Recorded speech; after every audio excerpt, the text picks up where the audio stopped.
उसके पास एक से ज्यादा संपत्ति है, एक के लिए बिल की है, दूसरे के लिए नहीं की है, या उसने अलग अलग प्रॉपर्टीज के लिए अलग अलग बिल कर रखी है।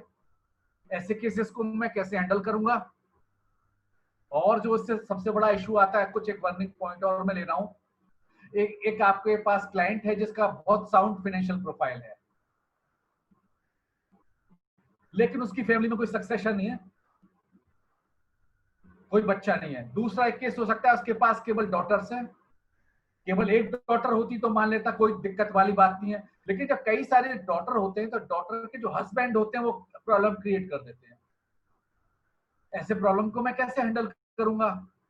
और एक मैं आपको क्वेश्चन रेज कर देता हूं, एक डॉटर है लेकिन वो डिवोर्स्ड है, भाई भी है, सन भी है, वो डिपेंडेंट है पूर्णतः अपने पिता के ऊपर, या उसकी शादी नहीं हुई है। अब मैं उसको किसके भरोसे छोड़ के जाऊंगा? और आपको सामने एक नया एग्जांपल है, मैं एक काम करता हूं लेकिन मेरे जो बच्चे हैं वो मेरे मेरे काम में कोई रुचि नहीं रखते, वो अपनी दुनिया अलग बसाना चाहते हैं। अब बताइए मेरे बिजनेस का क्या होगा, मेरी संपत्ति का क्या होगा? एक और एग्जांपल है, मेरे 3 बच्चे हैं, 4 बच्चे हैं, 2 बच्चे बहुत अच्छा कर रहे हैं, एक बच्चा नौकरी कर रहा है, तीसरा चौथा जो बच्चा है बिल्कुल निकम्मा है, फाइनेंशियल डिस्पैरिटी है। तो इस प्रकार की क्वेश्चन कैसे मैं हैंडल करूंगा, क्या एडवाइस करूंगा? या आपके सामने ऐसी समस्या आती रहती होंगी कि उनके 2 बच्चे हैं लेकिन दोनों बाली सुग्रीव बन के बैठे हुए हैं, जो बच्चा नंबर 1 है वो दूसरे की शक्ल नहीं देखता है, नौकर बताता है कि साहब भोजन करके चले गए, तब वो दूसरा डाइनिंग हॉल में एंटर करता है। ये कहानी घर घर की है मुकेश जी, आप इसको समझेंगे। अब ऐसे ऐसे केसेस में आप क्या करेंगे? तो एक सिंपल सा एग्जांपल मुझे ऐसे क्वेश्चन को देखने के बाद होता है कि मैं बिल करके चला जाऊं, लेकिन जब मेरे दोनों बच्चे साथ नहीं रह रहे तो बिल का बाद में फेट क्या होगा? फाइनेंशियल डिस्पैरिटी है, बिल चैलेंज होगी।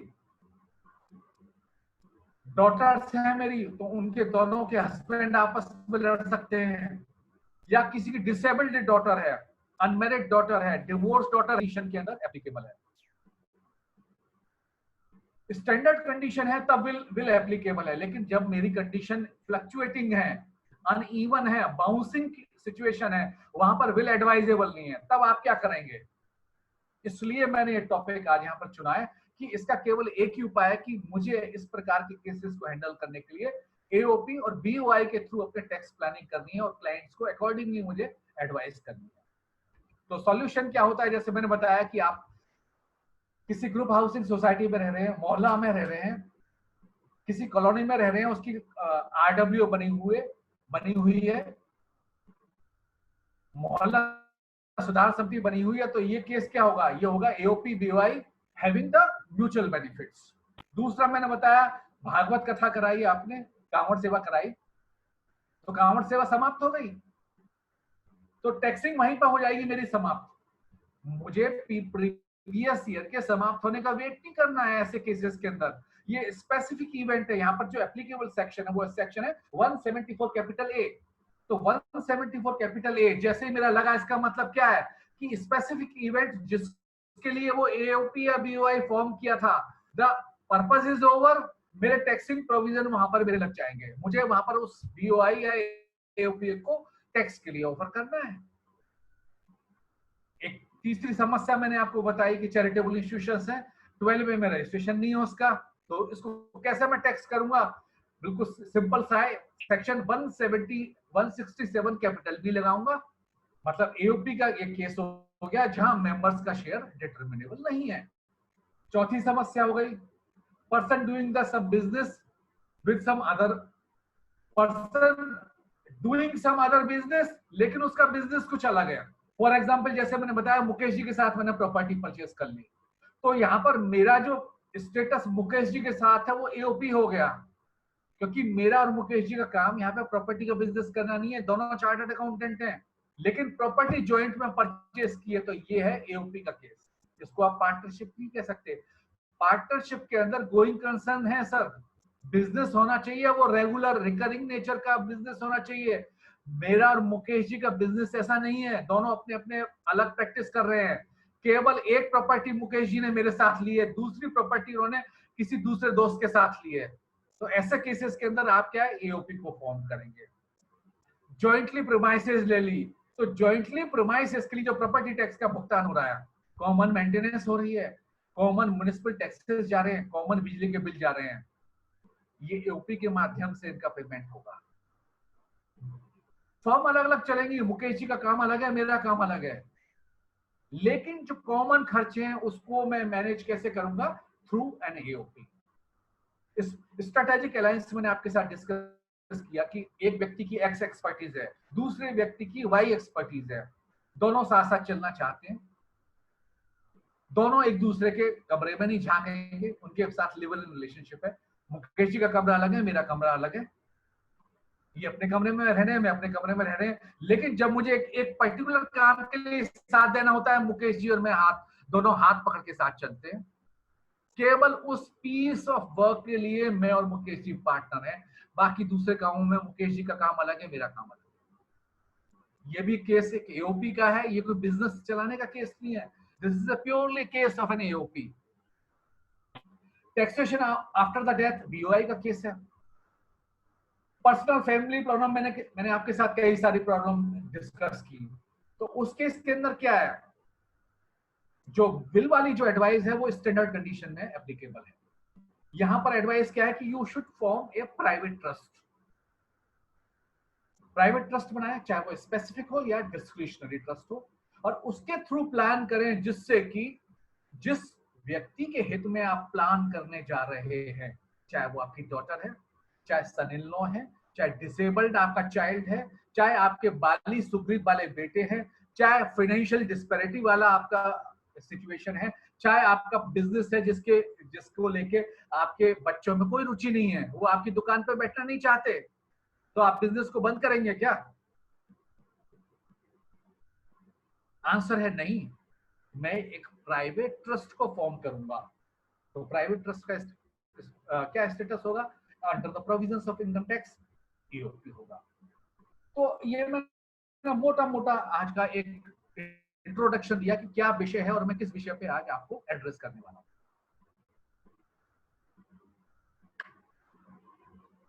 अब थोड़ा सा बीओआई या ईओपी के बारे में थोड़ा थोड़ा सा डिस्कस कर लेते हैं, ये चीज है क्या और इसको मैं किस तरीके से आगे समझूंगा। सबसे पहले मैं now I will love to quote the section 2 subsection 31 of the income tax, wherein the word person has been defined.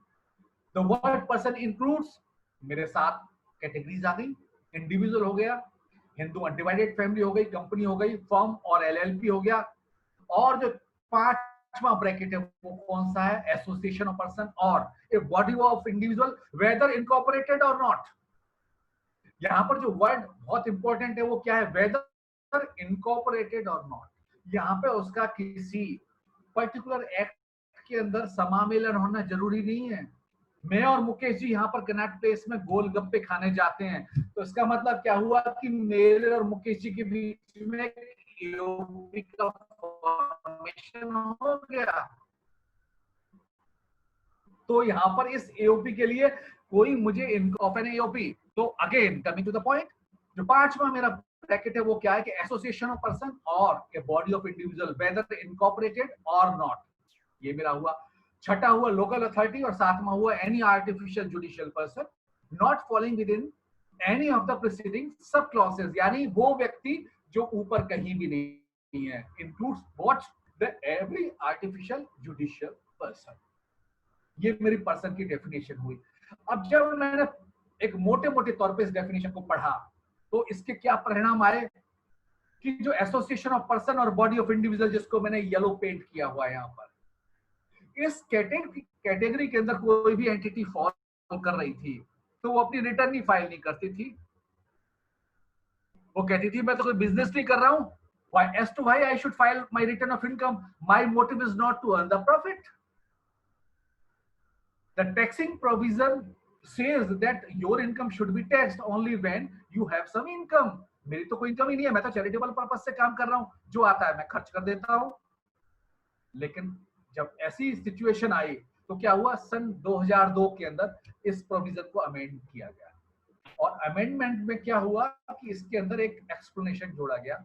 Explanation में उन्होंने क्या लिखा कि for the purpose of this clause an association of person और body of individual, ये तो मेरे दोनों एग्जिस्ट कर रहे हैं चौथे ब्रैकेट के अंदर, यानी एओपी बीओआई। और यहाँ पे उन्होंने दो चीजें और जोड़ दी, वो क्या जोड़ी, local authority and any artificial judicial person. यानी पहली स्लाइड को यदि मैं देखता हूं कि जो पहले 4 क्लॉज थे उनको छोड़ के उन्होंने तीनों क्लॉज को यहाँ पे कवर कर लिया। यानी एओपी बीओआई, लोकल अथॉरिटी और एनी आर्टिफिशियल जुडिशियल पर्सन, यदि वो कोई बिजनेस नहीं भी कर रहे हैं या उनका कोई मोटिव बिजनेस करने का नहीं भी है, तब भी वो person under the definition of income tax act माने जाएंगे। Accordingly they are suppose to file their return of income under the proviso of section 139 of the act. तो ये मोटा मोटा इसका मैंने आपको फ्रेमवर्क बताया। कहने का मतलब क्या है कि कोई भी एओपी या बीओआई, चाहे वो इनकॉर्पोरेटेड हो या अनइनकॉर्पोरेटेड हो, उसको अपनी रिटर्न फाइल करनी है। वो टैक्स ब्रैकेट का पार्ट है, चाहे वो बिजनेस कर रहा है या नहीं कर रहा है, चाहे उसका उद्देश्य कोई लाभ कमाना हो या ना। यानी हर हालत में हर एओपी बीओआई अलोंग विद दो उन्होंने एक्सप्लेनेशन में और एंटिटीज को ऐड किया, वो क्या है, local authority and any artificial judicial person. इनको रिटर्न अपनी फाइल करनी होगी।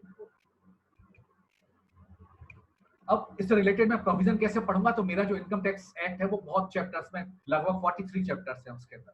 तो उसके अंदर जो चैप्टर 15 है वो that pertains to the liability in special cases. तो स्पेशल केसेस में मैं देखूंगा तो इसमें मेरे पास लगभग 16 पार्ट्स हैं इस पर्टिकुलर चैप्टर के। चैप्टर 15 का के अंदर 15-16 पार्ट है। एबीसी आप देखेंगे लेफ्ट साइड में हमने लिख रखा है और राइट साइड में रिलेवेंट सेक्शंस हैं। तो जो रेड पेंटेड जो सेक्शन है वो मेरी रेलिवेंट है, ब्लैक पेंटेड जो सेक्शन है वो मेरी इररिलेवेंट है फॉर दिस पर्पस, यानी taxation of AOP and BOI. तो ये मैं चैप्टर 15 पढ़ूंगा तो मुझे सारे प्रोविजन वही है जिनको मैं आज आपके साथ डिस्कस कर रहा हूँ। तो यहाँ पर पार्ट बी है, पार्ट सी है जो मेरे लिए रेलेवेंट है, डी है, डबल डी मेरे लिए रेलेवेंट है, ई मेरे लिए रेलेवेंट है। डबल डी जो मेरा जो पार्ट है उसके दो सेक्शन मेरे लिए रेलेवेंट नहीं है, 167 कैपिटल ए और 167 कैपिटल सी, ये मेरे लिए रेलेवेंट नहीं है। और आगे बढ़ते हैं, बाकी जो एफ जी एच आई जे मेरे लिए इररिलेवेंट है, लेकिन जे कैपिटल ए जिसमें है एओपी और बीओआई और artificial judicial person form for a particular event और पर्पस, जैसा मैंने आपको बताया, रामलीला समिति बना लिया आपने, भागवत कथा का एक आयोजन किया, कांवड़ सेवा लगा ली आपने, कोविड के लिए कोई आपने कैंप लगाए, तो कोविड खत्म हो जाएगा तो वो कैंप भी खत्म हो जाएंगे, कैंप थोड़ी चलेंगे। तो जिस दिन वो कैंप खत्म हो जाएंगे उनके प्रीवियस ईयर की समाप्ति वही मान के मुझे वहां पर अपने आप को टैक्सिंग के लिए ऑफर करना है, यानी वो एओपी मुझे टैक्स एम्बिट के अंदर लेके जाना है। तो रेलेवेंट प्रोविजन मैंने आपको मोटा मोटा बता दिया। अब मैं बीओआई और एओपी के बारे में बहुत हल्का हल्का आपसे बात करूंगा। एओपी का मतलब है जितने भी मेरे 7% है उनमें कोई भी कॉम्बिनेशन है, दो या उससे अधिक का, वो मेरा एओपी होगा। बिल्कुल सिंपल सा बात है। लेकिन बीओआई में क्या है, केवल इंडिविजुअल यदि वो फॉर्म कर रहे हैं, दो या दो से अधिक व्यक्ति कोई योजना बना रहे हैं, कोई कार्य करना चाहते हैं जिसका कि मोटिव कोई प्रॉफिट कमाना नहीं है, हो भी सकता है नहीं भी हो सकता है, लेकिन प्राय ज्यादातर जो बीओआई इस तरीके से फॉर्म होते हैं वो नॉन प्रॉफिट मेकिंग होते हैं, तो वो बीओआई होगा। अब यहाँ पर जो केवल डाउट एक है वो ये है कि बीओआई के लिए मैंने एक अलग ब्रैकेट बना लिया जिसके पार्ट केवल इंडिविजुअल होंगे, लेकिन एओपी में मैंने कहा कि कोई भी पर्सन हो सकता है, यानी इंडिविजुअल और कंपनी भी हो सकती है, इंडिविजुअल फर्म भी हो सकती है, फर्म और कंपनी भी हो सकती है, यानी कोई भी कॉम्बिनेशन बनेगा पर्संस का वो एओपी का पार्ट बनेगा। तो यहाँ पर एक क्वेश्चन जो मैं रेज करना चाहता हूँ वो ये है कि क्या दो इंडिविजुअल मिलकर एओपी नहीं बना सकते क्या?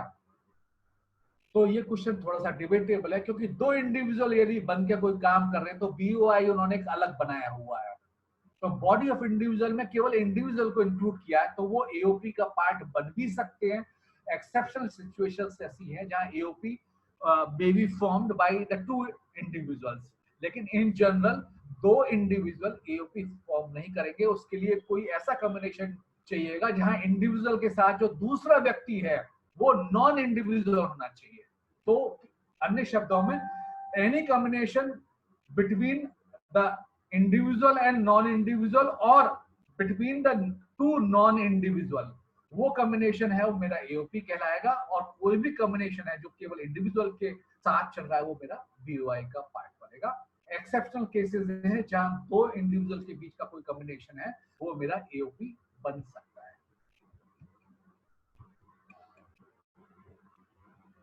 अब रेजिडेंशियल स्टेटस एओपी बीओआई का क्या होगा थोड़ा सा समझ लेते हैं। तो यहां पर मुझे केवल एक चीज को एग्जामिन करना है कि management and control of the BOI और एओपी कहां से हो रहा है। यदि वो भारत के अंदर से हो रहा है तो एओपी और बीओआई का जो रेजिडेंशियल स्टेटस होगा वो क्या होगा, रेजिडेंट होगा, अदरवाइज वो नॉन रेजिडेंट हो जाएगा। कहने का मतलब है कोई एओपी या बीओआई का कोई मेंबर बाहर है और उसका इंडिविजुअल कैपेसिटी के अंदर स्टेटस क्या है, नॉन रेजिडेंट, तो उस केस के अंदर मेरे एओपी और बीओआई का जो रेजिडेंशियल स्टेटस है वो नॉन रेजिडेंट हो जाएगा। यानी मैनेजमेंट एंड कंट्रोल मुझे एग्जामिन करना है for the purpose of the determination of the residential status of the AOP and the BOI. अब टाइप्स ऑफ एओपी कितने होते हैं उसको बड़ी तेजी के साथ हम देख लेते हैं, फिर अपने विषय पे आगे बढ़ेंगे। तो मैंने जो एओपी को 4 पार्ट में डिवाइड किया है। सबसे पहला वो एओपी जिनका मोटिव प्रॉफिट अर्न करना है। दूसरे एओपी वे हैं जिनका मोटिव प्रॉफिट अर्न करना नहीं है। तीसरे एओपी वो हैं जो केवल मतलब के यार हैं, यानी उन्होंने स्ट्रेटेजिक अलायंस बनाया हुआ है, किसी पर्टिकुलर पीस ऑफ वर्क को करने के लिए वो साथ हैं, बाकी उनके बीच में आपस में कोई भी किसी प्रकार का एसोसिएशन या ज्वाइंटनेस नहीं है। और चौथा है वो अदर्स में है। तो इन चारों को बड़े तेजी के साथ हम देख लेते हैं कि with a motive to earn the profit, इसमें मेरे दो फ्लेवर बनेंगे। एक तो होगा जहां मेंबर्स का शेयर डिटर्मिनेबल होगा और दूसरा वो कौन सा केस होगा जहां मेंबर्स का शेयर डिटर्मिनेबल नहीं है। Got it sir. दूसरा मेरा जो एओपी की वैरायटी क्या है वो है टू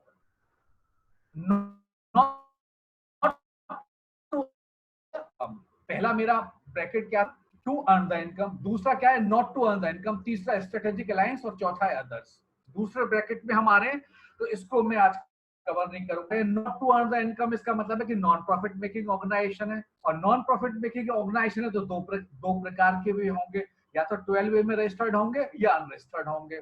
और तीसरा भी इसका एक फ्लेवर हो सकता है कि वो स्पेसिफिक एक्टिविटीज को कैरी कर रहे हो जो कि सेक्शन 10 सबसे कैपिटल सी के अंदर जिनका एग्जम्पशन मुझे मिला हुआ है।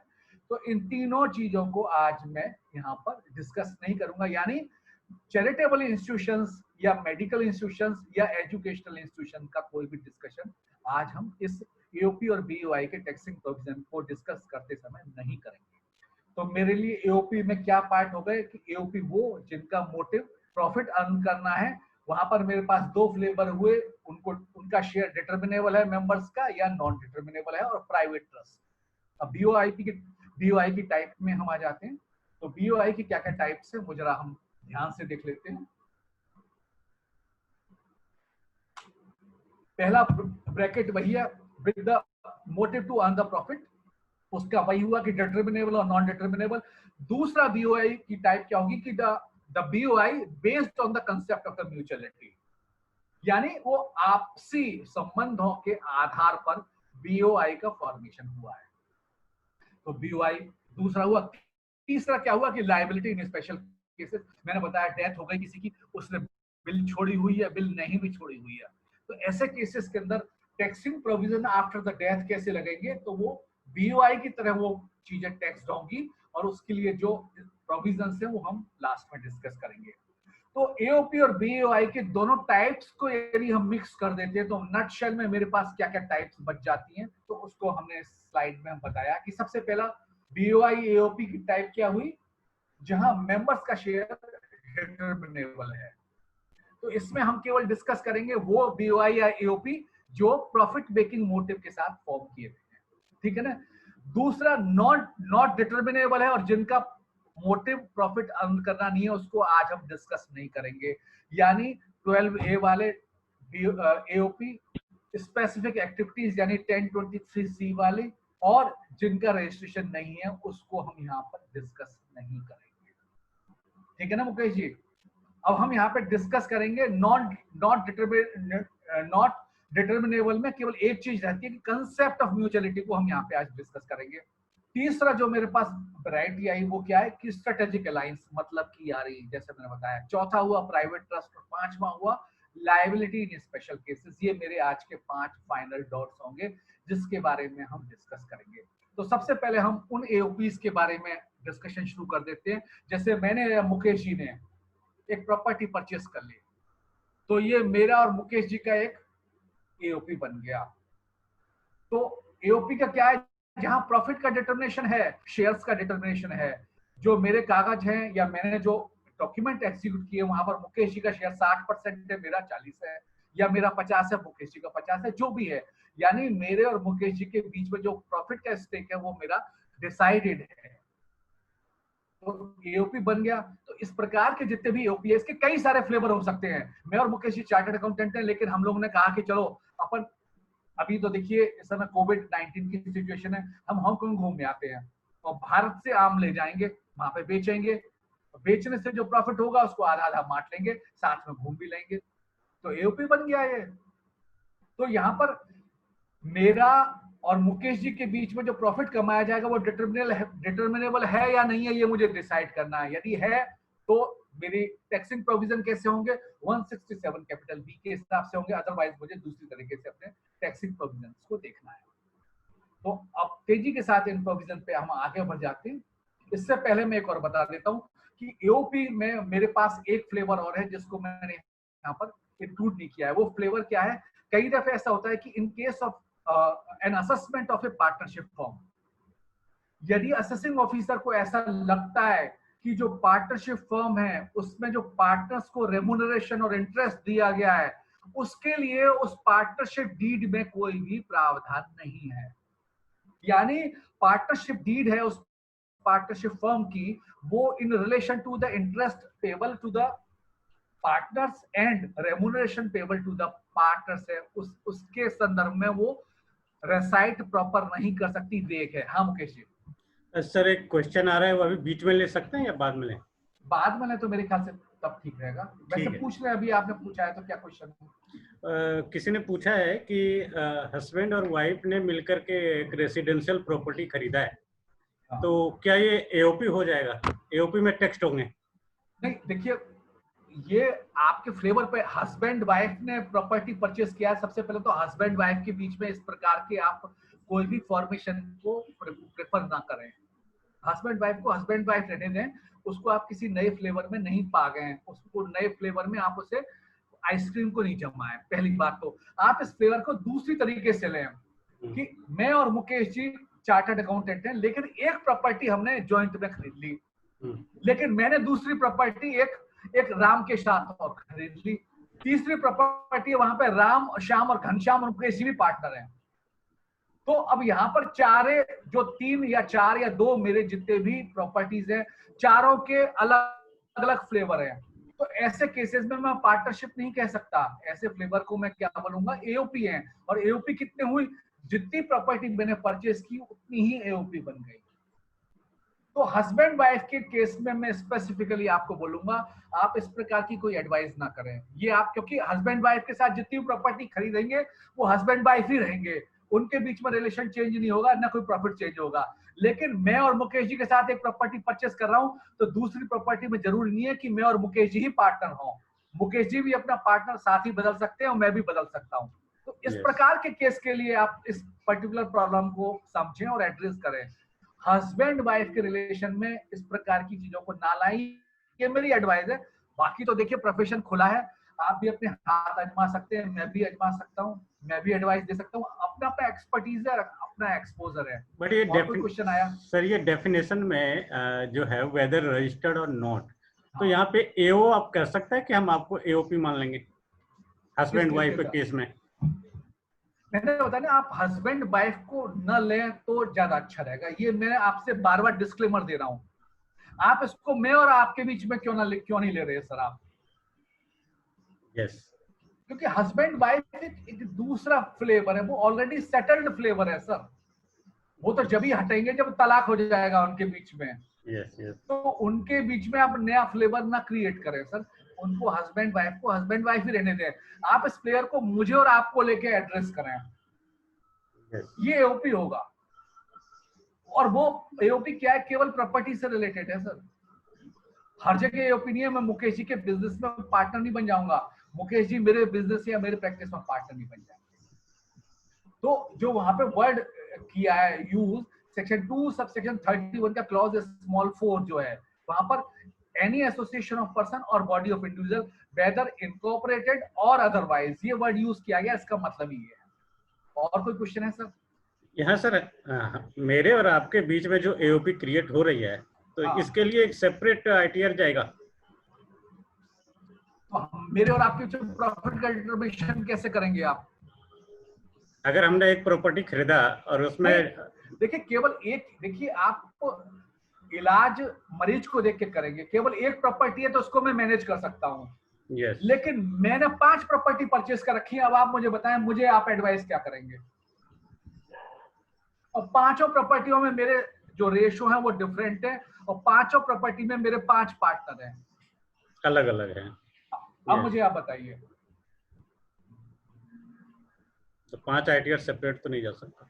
नहीं, 5 आइडिया सेपरेट जाएंगे। क्यों नहीं जाएंगे सर? 5 प्रॉपर्टी है, 5। आप एडवाइस देना चाहते हैं तो इसी तरीके से देंगे ना एडवाइस, क्योंकि 5 वेंचर अलग हैं सर मेरे। यस। एक वेंचर में मुकेश जी पार्टनर है, दूसरे में सुरेश जी है, तीसरे में रमेश जी है, चौथे में और कोई पार्टनर है मेरा। एक में 10% की मेरी पत्ती लगी हुई है, एक में 50 की लगी है, एक में 90 की है, एक में 5% का पार्टनर हूं। अब आप कैसे उनको संतुलित करेंगे? पांचों के अलग अलग आप आइटर बनाएंगे, उसमें से शेयर लेंगे।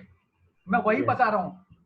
तो शेयर को आप अपनी, मैं वही तो एओपी के टैक्सिंग प्रोविजन पे एंटर कर रहा हूं। यहाँ पे डिटरमिनेबल है मेरा वहां पे, क्योंकि जो मेरा और मुकेश जी का संबंध एक ए प्रॉपर्टी के साथ है, वो बी प्रॉपर्टी में मुकेश जी तो है ही नहीं वहां पे हिस्सेदार। तो आप उस कॉन्टेक्स्ट में प्रोविजन को समझें, उसको उलझाने के संदर्भ में समझेंगे तो वो बात उलझ जाएगी। हस्बैंड वाइफ का रिलेशन ऑलरेडी सेटल्ड है, क्योंकि अब ये तो ये हुआ कि हस्बैंड के पास आज पैसे नहीं है, वाइफ ने पैसे दे दिए, तो आप उसकी बुक्स में क्या क्रेडिट खड़ी कर लेंगे? मैं तो नहीं करता, मैं तो गिफ्ट मानता हूँ सीधा।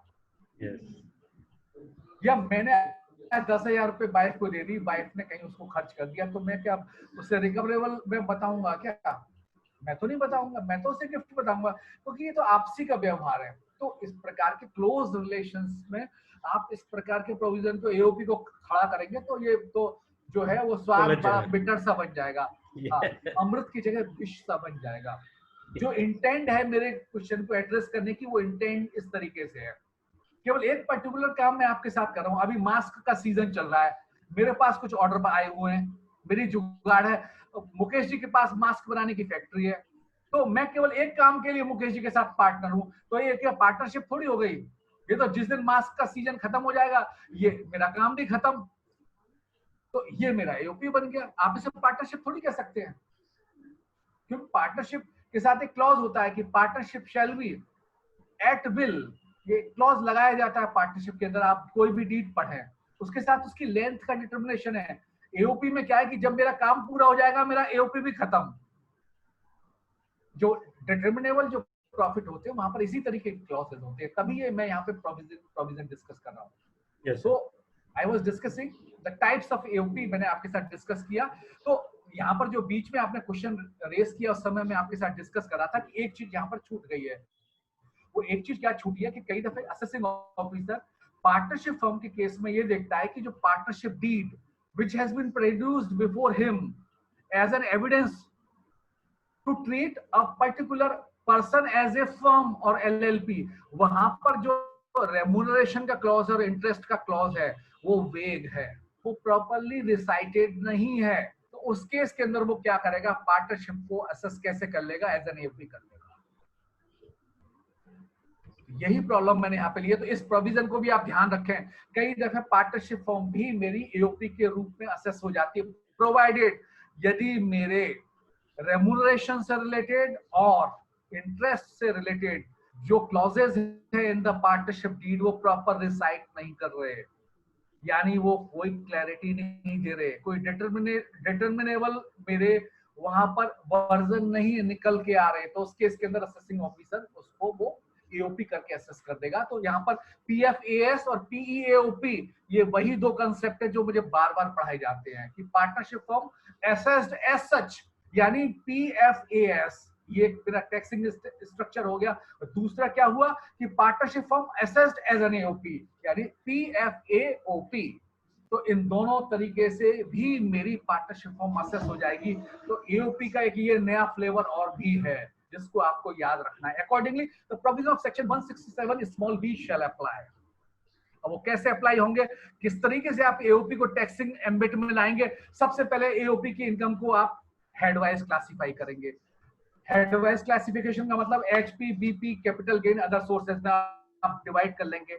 उसके बाद जो पीजीबीपी की इनकम है, profit and gains from the business and profession में, वहां पर आप जो सेक्शन अप्लाई करेंगे वो सेक्शन है 40 स्मॉल बीए। इसको आप अप्लाई करेंगे, यानी कोई भी रेम्युनरेशन, बोनस, कमीशन और कोई भी और दूसरा फेवर जिसके की द्वारा आपने एओपी के मेंबर्स को कोई भुगतान किया है, जिसको कोई भी नाम आपने दे दिया है, किसी भी पेंट से रंग दिया, यानी इंटरेस्ट, सैलरी, बोनस, कमीशन और remuneration by whatever name it may be called, उसको आप उस इनकम में ऐड कर देंगे। यानी सेक्शन आपको लगानी, वो सेक्शन क्या है कि सेक्शन 40 स्मॉल बी ए आप अप्लाई करेंगे। उसके बाद मेरी इनकम कौन सी आ जाएगी? इनकम आ जाएगी एसोसिएशन ऑफ पर्सन की।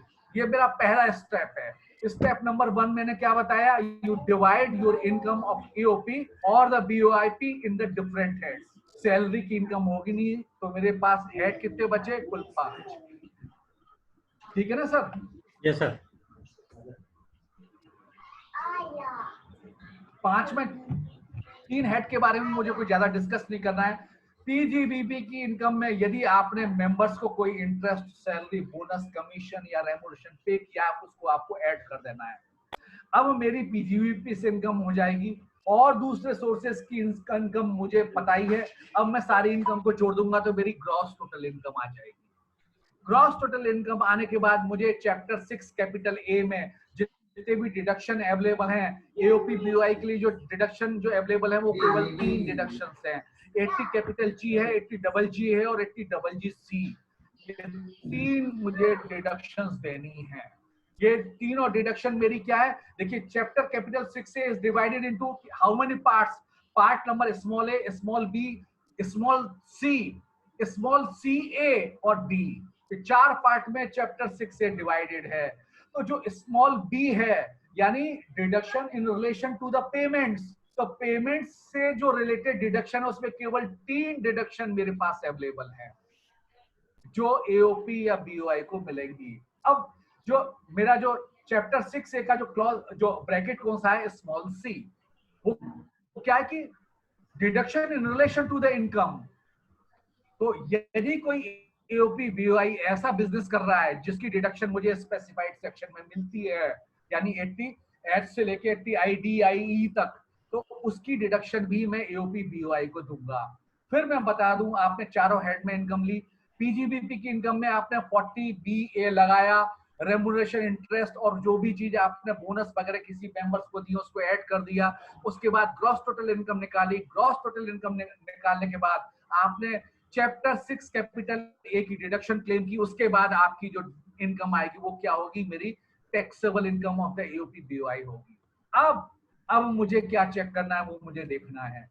अब मुझे देखना है कि जो मेरी एओपी बीओआई की इनकम है उस एओपी बीओआई के जो मेंबर्स का क्या स्टेटस है। यानी मैं और मुकेश जी का एक एओपी है।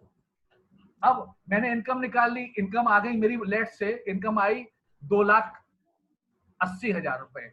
तो मुझे क्या देखना है कि जो मेंबर्स कौन है इसके? मुकेश जी और एम के भट्ट।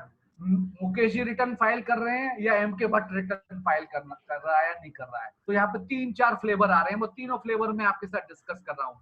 पहली प्रिजम्पशन है मुकेश जी माइंड नहीं कर रहे हैं, आपको ही मैं टारगेट कर रहा हूं आज। मुकेश जी भी रिटर्न अपनी फाइल नहीं कर रहे और मैं एम के भट्ट भी आज अपनी रिटर्न फाइल नहीं कर रहा। यानी ये केस कौन सा हुआ कि ऐसे एओपी का केस है जिसके कोई भी मेंबर्स की इनकम इंडिविजुअल कैपेसिटी में टैक्सिंग ब्रैकेट के अंदर नहीं आती। मुकेश जी समझ गए ना सर? यानी मुकेश जी और एम के भट्ट दोनों की इनकम टैक्सेबल नहीं है। तो उस केस के अंदर एओपी का जो टैक्सिंग प्रोविजन है वो किस तरीके से होगा? वो एज ए इंडिविजुअल होगा। यानी एओपी को जो 2.5 लाख रुपए की छूट अपनी इनकम में इंडिविजुअल को प्राप्त होती है, वही छूट एओपी की इनकम पर लगेगी।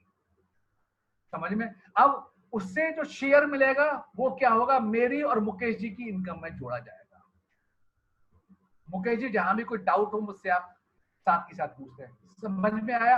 पहला मैंने प्रिजम्पशन बताया कि मुकेश जी की भी इनकम टैक्सेबल नहीं है, मेरी भी इनकम टैक्सेबल नहीं है।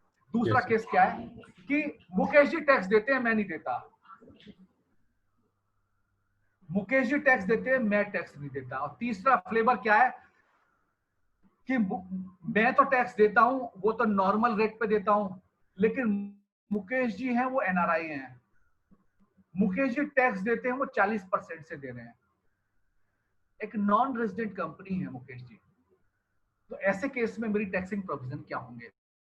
तो मैंने आपको बताया कि यहाँ पर पहला मेरा स्टेप क्या है कि to segregate the income into the different heads. Second क्या है कि from the PGBP apply section 40 small b. Third क्या है? Make a total and calculate the gross total income. Next step क्या है कि allow the deduction under chapter 6 से। Next step क्या है कि compute the net taxable income. Then मैंने बताया कि आप इंडिविजुअल मेंबर्स को चेक करेंगे। ये वो केस मैं डिस्कस कर रहा हूं जहां मेंबर्स का शेयर डिटरमिनेबल है। यदि इंडिविजुअल कैपेसिटी में कोई भी मेंबर टैक्स नहीं दे रहा है तो उस केस के अंदर एओपी का टैक्सिंग स्ट्रक्चर क्या होगा? एज ए इंडिविजुअल ही होगा। इन चीजों को मैंने स्लाइड में यहां पर बताया। पहली चीज मैंने बताया कि मेंबर्स का शेयर डिटरमिनेबल है। तो पहला केस क्या है कि मेंबर्स जितने भी उनकी कोई भी इनकम टैक्स कहीं नहीं हो रही। तो आप यदि देखेंगे सबसे जो राइट साइड के अंदर मैंने उसको बताया कि यहाँ पर क्या है कि एओपी को टैक्सिंग कैसा लगेगा? टैक्सिंग प्रोविजन लगेंगे एज एन इंडिविजुअल। यानी फॉर एग्जांपल 2,60,000 रुपए मेरे और मुकेश जी की एओपी की इनकम है, तो उस पर 2.5 लाख पर कोई टैक्स नहीं लगेगा और 10,000 पर टैक्स कितना लगेगा? 5% से। अब जो शेयर आया मुकेश जी का और मेरा, वो मेरे इनकम में जुड़ जाएगा और मुकेश जी की इनकम में जुड़ जाएगा। और एओपी ने जो 5% टैक्स पे किया है, उस 5% टैक्स की मुझे कोई भी छूट प्राप्त नहीं होगी एज एन एओपी। ध्यान रख लें, क्योंकि आपने इंडिविजुअल कैपेसिटी में एओपी को टैक्स कराया है। दूसरा फ्लेवर क्या हुआ कि किसी भी एक मेंबर्स का टैक्सिंग स्ट्रक्चर है वो अपनी पर्सनल कैपेसिटी में वो टैक्सेबल है। यानी मुकेश जी टैक्स दे रहे हैं, मैं नहीं दे रहा। तो इस केस के अंदर क्या होगा? इनकम ऑफ द एओपी और BOI is less than the maximum exemption limit. एक पहली सिचुएशन आ गई।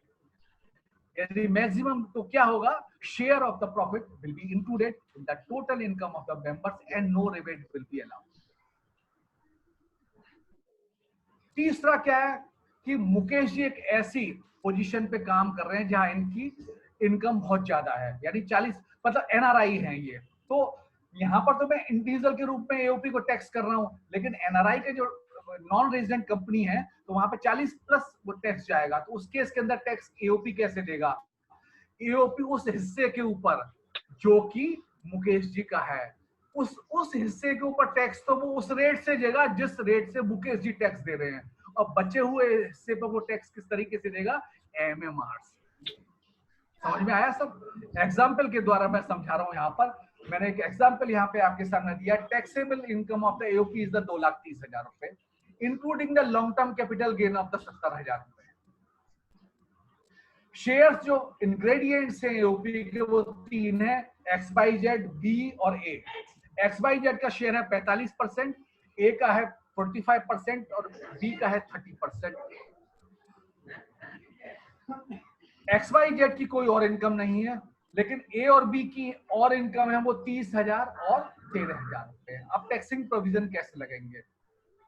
तो सबसे पहले मैं क्या कंप्यूटेशन ऑफ इनकम करूंगा, तो पहले मैं पीजीबीपी की इनकम निकालूंगा। तो 2,30,000 रुपए जो मेरी इनकम है उसमें से 70,000 रुपए मैं कम कर लूंगा, तो पीजीबीपी की इनकम मेरी कितनी आ जाएगी? 1,60,000 रुपए। Got it sir? Yes sir. अब मैं इसका डिस्ट्रीब्यूशन करूंगा, यानी total income is divided under the two head. One is the PGBP 1,60,000 रुपए, और कैपिटल गेन कितना हुआ? 60,000 रुपए। दोनों को जब मैं 70,000 रुपए, तो दोनों को जोड़ दिया तो मेरी टोटल इनकम हो गई एओपी की 2,30,000 रुपए। इसको जब मैंने डिवाइड करूंगा तो मैंने रेस्पेक्टिव शेयर में यहाँ पे डिवाइड कर दिया। डिवाइड करने के बाद जब इनकम को जब मैंने कंप्यूट किया इंडिविजुअल इंग्रेडिएंट्स की, तो एओपी के ऊपर टैक्स कैसे लगेगा?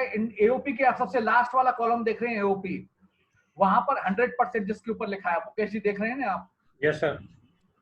तो यहाँ पर 2,30,000 रुपए की इनकम आ गई एओपी की। अब इस पर टैक्स कैसे कंप्यूट होगा? तो टैक्स में जो एओपी को 1,60,000 रुपए मिला है अंडर द हेड किस? पीजीबीपी, तो उसमें 72,000 रुपए XYZ का है, जिसमें XYZ टैक्स किस रेट से दे रहा है? 40% की रेट से दे रहा है। तो जो 72,000 रुपए पे यहाँ पे जो टैक्स कैलकुलेट किया गया है, आप देखेंगे ABC में मैंने 3 में कैलकुलेशन की है। ए के अंदर कैलकुलेट किया 72,000 रुपए पर 40% के हिसाब से मैंने सेस लगा के टैक्स लगाया 29,664। रेस्ट ऑफ द अमाउंट कितना हुआ मेरा टैक्स का? 1,60,000 माइनस 72,000, तो मेरे पास कितने बचे? जितने भी बचे उसके ऊपर मैंने MMR से टैक्स लगाया, तो टैक्स आया 29,911, जो मेरा ब्रैकेट देखेंगे C। और लॉन्ग टर्म कैपिटल गेन यानी ब्रैकेट C, ब्रैकेट B, उस पर मैंने टैक्स लगाया 20% प्लस सेस। तो कहने का मतलब है कि यदि एओपी का कोई भी मेंबर इंडिविजुअल के ऊपर जो अप्लाई करने वाली जो रेट्स हैं, दर हैं, उससे ज्यादा की रेट से वो टैक्स दे रहा है, तो एओपी को उस हिस्से पर जो कि उस इंग्रेडिएंट्स का हिस्सा है उस पर उसी दर से टैक्स देनी पड़ेगी जिस दर से कि इंडिविजुअल मेंबर टैक्स देता। और रेस्ट ऑफ द अमाउंट के ऊपर, इनकम के ऊपर मेरे टैक्सिंग प्रोविजन कैसे लगाएंगे? As on the basis of the MMR which is applicable to an individual, यानी 33.99%। अब यहाँ पर शेयर ऑफ द प्रॉफिट सबसे इंपॉर्टेंट है, तो ध्यान रख लेंगे कि पहला, यदि इंडिविजुअल कैपेसिटी से टैक्स हो रहा है तो मेंबर्स को के पास जो इंक्लूजन ऑफ इनकम जाएगा उस पर कोई रिबेट नहीं मिलेगी। दूसरा ब्रैकेट भी मैंने बताया, वहां भी कोई रिबेट नहीं मिलेगी।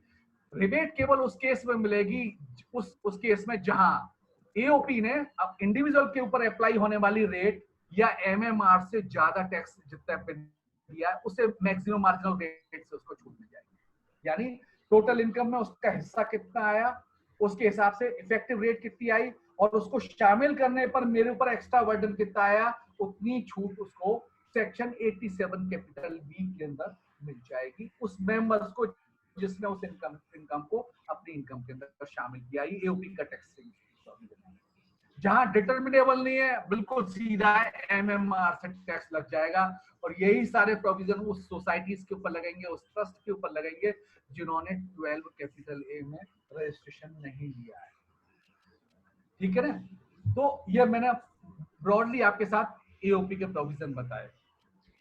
अब मैं थोड़ा सा मतलब की यारी वाले प्रोविजन बताना चाहता हूं कि मैंने और मुकेश जी ने कोई काम लिया जिसमें मुकेश जी का काम अलग है, मेरा काम अलग है। मुकेश जी अकाउंटिंग करेंगे, मैं टैक्सिंग प्रोविजन देखूंगा। केवल एक काम के लिए मैं और मुकेश जी साथ है, तो इसको मैं क्या बोलूंगा?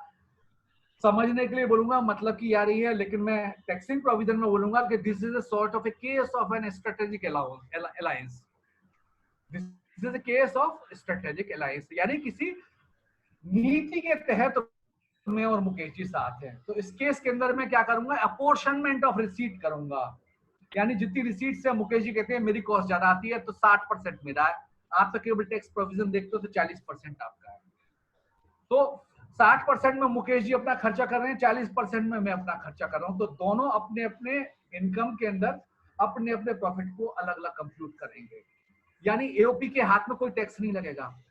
एओपी के हाथ में सपोज 1 लाख रुपए की रिसीट आई, 60,000 रुपए मुकेश जी के पास चली गई, 40,000 रुपए MK भट्ट के पास चली गई, तो एओपी के हाथ में तो कोई टैक्स नहीं रहा। तो एओपी का रोल ऐसे केस में क्या रहेगा? ऐसे कंज्यूट पाइप रहेगा, ऐसे केयर टेकर होगा। एज ए ट्रस्टी होगा, एज ए कस्टोडियन होगा। उसका काम क्या है? केवल उसको रिसीव करना और बांटना, ना कि इंजॉय करना। इंजॉय करेंगे मुकेश जी अलग और एम के भट्ट अलग, क्योंकि स्ट्रेटेजिक अलायंस है। तो इस पर्टिकुलर चीज के लिए फिर आपका एक सवाल होता है कि लॉ में कहाँ लिखा है? लॉ में इस तरीके के बहुत सारे लिटिगेशन हुए, बहुत लंबे लिटिगेशन चले। एक जजमेंट आई आज से कुछ साल पहले 2016 के अंदर, वो जजमेंट थी TRG Sumo Jammu high court की। तो उसमें इस चीज को कंसीडर किया गया। तो इस प्रकार की जब कई सारी, ये एसएलपी भी गया इस पर सुप्रीम कोर्ट में, जो डिसमिस हो गया रेवेन्यू का। तो सीबीडीटी ने फिर क्या किया, एक सर्कुलर 7/2016 जो कि 7 मार्च 2016 को इशू किया गया था, ये जारी किया। जो मैं आपसे बोल रहा हूँ इस सर्कुलर के अंदर लिखा हुआ है कि यदि दोनों हिस्सेदार उस एओपी के स्ट्रेटेजिक अलायंस के थ्रू कोई कंसोर्शियम फ्रेम कर रहे हैं किसी काम को करने के लिए, और अपोर्शनमेंट ऑफ रिसीट कर रहे हैं, कोई कैपिटल शेयरिंग नहीं है, कोई एक्सपर्टीज शेयरिंग नहीं है, किसी प्रकार का मैन पावर शेयरिंग नहीं है, दोनों के कमरे अलग अलग है, दोनों का कार्य क्षेत्र अलग अलग है, तो ऐसे केस के अंदर एओपी के हाथ में कोई भी प्रकार का टैक्स नहीं आएगा। टैक्स कौन देगा? जो उसके इंग्रेडिएंट्स है, कॉन्स्टिट्यूएंट्स है, वो अपने इंडिविजुअल कैपेसिटी में टैक्स देंगे, प्रोवाइडेड वो प्रूव करें कि जो भी हिस्सा उनको एओपी में एग्रीड रेशो के हिसाब से प्राप्त हुआ उसको उन्होंने अपनी आय के अंदर शामिल किया है। तो ये मैंने आपको बताया taxing provision in relation to the AOP in a format of a strategic alliance. इससे रिलेटेड कोई क्वेश्चन तो नहीं है आपके पास स्ट्रेटेजिक अलायंस से related? Mukesh ji? No sir. अच्छा, क्लियर। अब मुकेश जी का एक आदेश हुआ कि कंसेप्ट ऑफ म्यूचुअलिटी क्या होती है। तो म्यूचुअलिटी के टैक्सिंग प्रोविजन पे जाने से पहले मैं 2-3 चीजें आपसे बड़ा कॉमनली डिस्कस करूंगा। पहला, मुकेश जी मेरी तरफ देखेंगे, मेरे हाथ में एक चीज है, ये पेन है। इस पेन को मैंने इस हाथ में दे दिया, हस्बैंड वाइफ भी इसमें आप शामिल करेंगे। मैं क्यों मना कर रहा था आपको ये फोन करने के लिए? तो अब क्या इस एक हाथ दूसरे हाथ को पेन दे रहा है, तो दूसरे हाथ के लिए पेन इनकम हुई या नहीं हुई? No sir. समझ में आया? अब दूसरा एक एग्जांपल देता हूं। मेरी शर्ट में ऊपर की जेब में 1000 रुपए रखे हुए, 500 के 2 नोट। मैंने उसमें से 500 रुपए का नोट निकाल के अपने पैंट के पीछे की जेब में रख लिया। तो क्या जो 500 रुपए ऊपर की जेब में बच गए, वो 500 रुपए उस जेब की इनकम है? अब यहां पर एक चीज है। अब दूसरा, तीसरा केस ले लीजिए। मैं और मुकेश जी सगे भाई हैं। एक प्रसम्पशन है, मुकेश जी आप माइंड तो नहीं कर रहे मेरे एड्रेस को? नहीं सर, एंजॉय कर रहा हूँ। मैं आपको हाँ, मैं और मुकेश जी भाई हैं। मैंने मुकेश जी से पूछा कोविड-19 में आप कहाँ जा रहे हो? उन्होंने कहा जी मैं बड़े काम से लक्ष्मी नगर जा रहा हूँ। मैंने किस लिए जा रहे हो? उन्होंने कहा जी मैं दवाई लेने जा रहा हूँ। तो बोला यार मुकेश जी रुक जाओ 2 मिनट। मैंने कहा मुकेश 2 मिनट रुक, भैया मेरा भी पर्चा ले जा, दवाई ले आ। मुकेश जी गए, बगल वाली दुकान में अपने काम से गए थे, मेरी दवाई भी ले आए। बिल बना 187 रुपए का। मैंने मुकेश जी को 200 रुपए दे दिए। अब मुकेश जी के हाथ में, मुकेश जी या तो 13 रुपए मुझे वापस करें, या मेरे भाई हैं तो क्या मैं 13 रुपए वापस लूंगा? ये 13 रुपए की इनकम क्या मुकेश जी की इनकम है? अब ये भाई तक चलिए, अब मैं इसको एक्सपेंड कर रहा हूं। अब मैं और मुकेश जी एक बिल्डिंग में रह रहे हैं, दोनों अलग अलग भाई हैं। बिल्डिंग में 2 ही आदमी हैं। अब जो भी खर्चा होता है, हमने एक एसोसिएशन बना ली कि एबीसी कॉम्प्लेक्स, एओपी बन गया या बीओआई बन गया। अब उसके खर्चे में कॉमनली इनकर कर रहा हूं। तीसरा एग्जांपल है, मैं और मुकेश जी ने कहा कर्नाटक पे गोलगप्पे खाने चलते हैं। 100 रुपए मुकेश जी ने डाले, 100 रुपए मैंने डाले। गोलगप्पे हमने खाए 120 रुपए के। 40 रुपए मैंने मुकेश जी को वापस कर लिए, 40 रुपए खुद रख लिए। अब 40 रुपए मुकेश जी की इनकम हो गई क्या? कहने का मतलब है नटशेल में क्या है कि यदि मैं किसी बॉडी का सदस्य हूं, चाहे मेरे हाथ मेरे बॉडी के पार्ट है ना, दोनों है ना सर, एक हाथ जेब मेरे दोनों वस्त्रों का पार्ट है कि नहीं? yes. तीसरा, मुकेश जी और मैं, मेरे भाई का रिलेशन है, मेरे परिवार का हिस्सा है कि नहीं? है ना? है। मैं और मुकेश जी एक बिल्डिंग में साथ काम मतलब एक ऑफिस चला रहे हैं, और एक हमने एक एसोसिएशन बना लिया। जो कंट्रीब्यूट किस लिए कर रहा है कि ऑफिस की मेंटेनेंस के लिए कर रहा है। तो मेरे द्वारा कंट्रीब्यूट करना और उसमें कुछ सरप्लस का बच जाना, क्या मेरी उस बॉडी की इनकम है? आंसर है नो। यदि ये चीज आपको समझ में आ जाएगी तो कंसेप्ट ऑफ म्यूचुअलिटी समझ में आएगा। तो इसकी इंग्रेडिएंट्स क्या हुए कि यदि कोई बॉडी जो कि बीओआई है या एओपी है अपने मेंबर्स के लिए काम कर रही है, उसके हिस्सेदार कौन है? मेंबर्स हैं। सबसे पहला क्या है कि by the members, of the member and for the member, ये तीन चीज याद रख लेंगे। बाय द मेंबर है, उसके इंग्रेडिएंट्स कौन है? मेंबर। मैं और मुकेश जी मेंबर है। किसके लिए काम कर रहे हैं? मैं और मुकेश जी के लिए काम कर रहे हैं। और ये है किसकी? मेरे और मुकेश जी की बॉडी है। तो ऐसे केस में जब सब कुछ मेरा है, तो यदि इस जेब के अंदर मेरे कुछ पैसे बच गए तो वो किसके क्या इनकम होंगे? आंसर है नो। मुकेश जी मेरे भाई हैं, 13 रुपए बच गए तो कोई इनकम नहीं हुई, क्योंकि कल ये भी तो हो सकता है कि मुकेश जी से मैंने 8 रुपए का पेन मंगवाया, मुकेश जी मुझसे पैसे ही ना लें। लेंगे क्या मुकेश जी पैसे? मैं ये भी बोल सकता हूँ जो 13 रुपए बच गए उसमें से एडजस्ट कर लेना, 5 अभी भी बचे। ये रोज की देखिए कंसेप्ट समझने के लिए पहले उसको नॉर्मल लैंग्वेज में मैंने उसको समझाया है। म्यूचुअलिटी क्या है? म्यूचुअलिटी तो है मुकेश जी के साथ, पहले 2 हाथ के साथ बताई, फिर मैंने शर्ट और पैंट के साथ म्यूचुअलिटी बताई, फिर 2 भाई के बीच में बताई, फिर एक जगह रहने वालों लोगों के बीच में बताई। अब मेरा मुकेश जी का दायरा यहाँ पर कोई भी नहीं है। मुकेश जी भी चार्टर्ड अकाउंटेंट है, मैं भी चार्टर्ड अकाउंटेंट हूँ। अब इन्होंने ग्लोबल चैम्बर ऑफ कॉमर्स बना लिया। अब कोई एक्टिविटीज केवल मेंबर के लिए हो रही है, ध्यान रख लें, केवल ग्लोबल चैम्बर ऑफ कॉमर्स के मेंबर्स तक सीमित है। तो इसमें किसी बाहर वाले को झांकने की क्या जरूरत पड़ गई? मेरे घर के अंदर 10,000 मेंबर हैं, 1 लाख मेंबर हैं, वो किसके लिए काम कर रहे हैं? केवल 1 लाख लोगों के लिए। बॉडी किसकी है? 1 लाख लोगों की।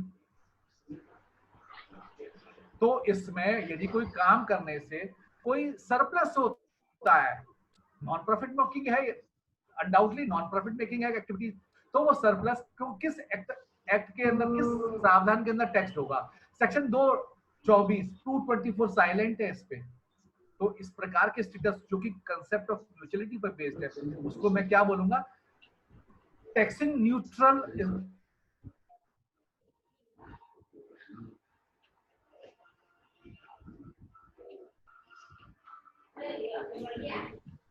अब इसको मैं समझाऊंगा कैसे, समझाऊंगा कैसे, ये थोड़ा सा समझ लें। Bye the member, of the member and for the member, 3 चीज समझ में आ गई तो मेरा समझ में आ गया। अब इसमें दिक्कतें क्या आ जाती हैं? यदि 3 चीज यदि कंसिस्टेंटली चल रही हैं, तब तो मुझे टैक्सिंग प्रोविजन में लाया ही नहीं जा सकता, क्योंकि मेरी इनकम ही नहीं है। सरप्लस को आप इनकम कब ट्रीट करेंगे? जबकि कोई सोर्स बाहर से आ रहा हो। जब मेरा ही पैसा मेरे हाथ में यदि बच गया तो वो इनकम कैसे हो गई? जैसे मैंने आपको बताया, मैंने यहाँ से 1000 में से 500 रुपए निकाल के नीचे रख लिए, कैसे टैक्स हो गया उसका? मुकेश जी को मैंने पैसे दे दिए भाई के रूप में, नहीं टैक्स हुआ। एक बिल्डिंग में साथ में रहने वालों ने, बिल्डिंग एसोसिएशन में कोई सरप्लस बच गया, या एक चार्टर्ड अकाउंटेंट की एक बॉडी जो ग्लोबल चैम्बर ऑफ कॉमर्स बना रखी है, जिसमें 1000 मेंबर है, वो उसी के लिए काम कर रहे हैं, 1 लाख मेंबर उसी के लिए काम कर रहे हैं, बाहर का कोई आदमी उसमें एंटर नहीं कर सकता। तो इन सब चीजों को ध्यान में रखते हुए जो भी सरप्लस होगा वो टैक्सिंग एम्बिट से बाहर है। और इस चीज को मैं कैसे समझूंगा? बहुत इसमें साइटेशंस है, मैंने यहाँ पे कोट की है, आप यहाँ पे ले सकते हैं। 16 ITR 270 प्रिवी काउंसिल का जजमेंट है ये। उसके बाद मेरा 82 ITR 322 है, जो भी इसी यही मैंडेट को दे रहा है कि कंसेप्ट ऑफ म्यूचुअलिटी पर बेस्ड है, जो भी मेरे एओपी या बीओ आएंगे उसको टैक्सिंग एम्बिट में आएंगे नहीं। सीबीटी ने एक सर्कुलर इशू किया है, सर्कुलर नंबर 11 है 2008 में। Date of issuance of the circular क्या है मेरी? 19 दिसंबर 2008। इसमें भी यही म्यूचुअल एसोसिएशन को उन्होंने एलिब्रेट किया है। अब इसके लिए कंडीशन क्या है? मैंने condition by the, for the, of the बिल्कुल बता दिए, उसको ही मैंने यहाँ पे अंग्रेजी में यहाँ पे परोसा है। वो कैसे परोसा है कि identity of the contributor is identified, organisation should carry out the mandate of the members. मैंने बताया ना, of the members, by the member है। मैं और मुकेश जी किसके लिए काम कर रहे हैं? दोनों के लिए ही तो काम कर रहे हैं। तो किसके आधार पर चल रहा है? मैं और मुकेश जी तो उसमें आदेश दे रहे हैं, कोई तीसरा फोर्स तो आदेश नहीं दे रही है।